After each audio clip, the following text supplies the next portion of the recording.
buenas. Hoy voy a hablar del manga Dragon Head. Este manga fue uno de los primeros que se editaron en España en sentido de lectura oriental. Fue uno que editó en su día la extinta editorial Glenat, posteriormente conocida como Editores de Tebeos. Y la verdad es que es un manga que es una lástima que a fecha en la que grabo este vídeo, en julio del 2018, esté descatalogado. Porque yo pienso que es uno de esos mangas tan buenos que deberían estar siempre en circulación, siempre a la venta. Me ha parecido grandioso, espero que alguna editorial de las presentes se anime a reeditarlo. Y bueno, ¿de qué va Dragon Head? Pues la historia nos cuenta cómo un chaval vuelve en tren bala de una excursión junto con los de su clase y tal, y en eso que en el preciso instante en el que el tren bala entra en el interior de un túnel, en el exterior se produce una explosión descomunal, pero una explosión terrible. ¿Qué pasa? Que el tren bala queda atrapado en el interior del túnel y los únicos supervivientes de dicho accidente pues son el protagonista de este manga, otro chico del mismo instituto, un chico así cobarde y tal, y una chica que queda inconsciente, o sea, 3 supervivientes.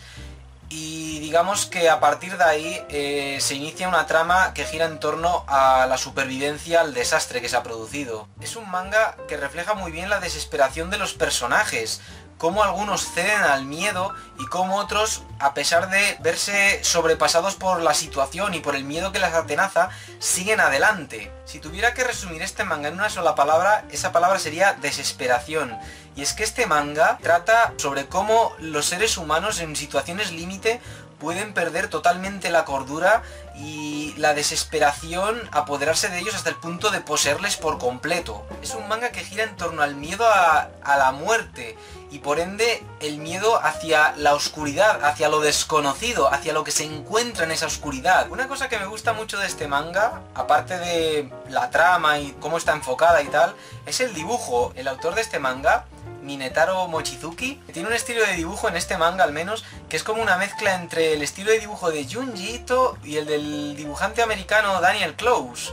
De hecho, la narrativa me recordó bastante a la de este autor americano, Daniel Close. Es una narrativa que por ende me recordó a las películas de David Lynch, porque tiene la capacidad de sumergir al lector en un entorno onírico. Esas viñetas en las que aparecen los nubarrones, fruto de las explosiones y tal, y envuelven no solo a los personajes y a los escenarios por los que se mueven, sino también al lector.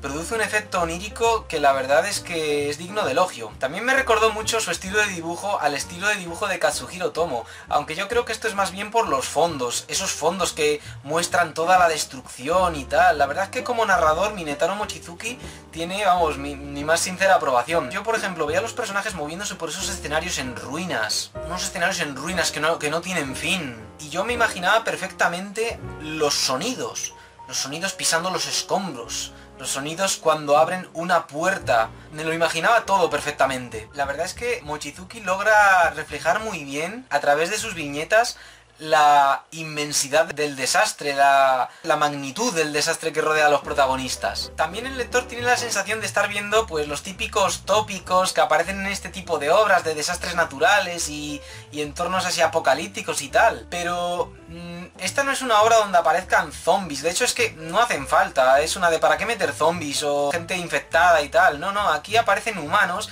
dejándose llevar por sus miedos más básicos, no hacen falta los zombies. Y a pesar de tener el lector esa sensación de estar viendo los típicos escenarios de películas de zombies, posapocalípticas, etc., la obra le atrapa. Es decir, esta obra destaca por cómo el autor cuenta la historia, por cómo la enfoca y sobre todo por las reflexiones que ofrece. Y es que este manga hace reflexionar sobre la oscuridad, sobre el miedo al desconocido, sobre, en pocas palabras, cómo nuestra mente nos odia, cómo tememos más avanzar por un pasillo a oscuras que llegar al final del pasillo. Y es que este manga, ya digo, hace reflexionar sobre el miedo, sobre la naturaleza humana, sobre si el ser humano es por naturaleza un ser salvaje que tiende más hacia el salvajismo o hacia el cinismo, sobre las tinieblas que albergan en nuestro corazón, como si esas tinieblas y el miedo fuera una especie de enfermedad crónica que nos acompaña toda nuestra vida y nos impulsa a tomar acciones, a seguir adelante. Nos hace reflexionar sobre si el miedo es algo que necesitamos. Y en eso que en este manga aparecen unos personajes a los que les han suprimido ese sentimiento y son como muertos en vida, sin ninguna motivación. no sienten dolor siquiera. Es en ese punto cuando el manga empieza a reflexionar en profundidad sobre el sentimiento de miedo, cuando nos plantea la siguiente pregunta, y es que ¿somos los seres humanos adictos al terror?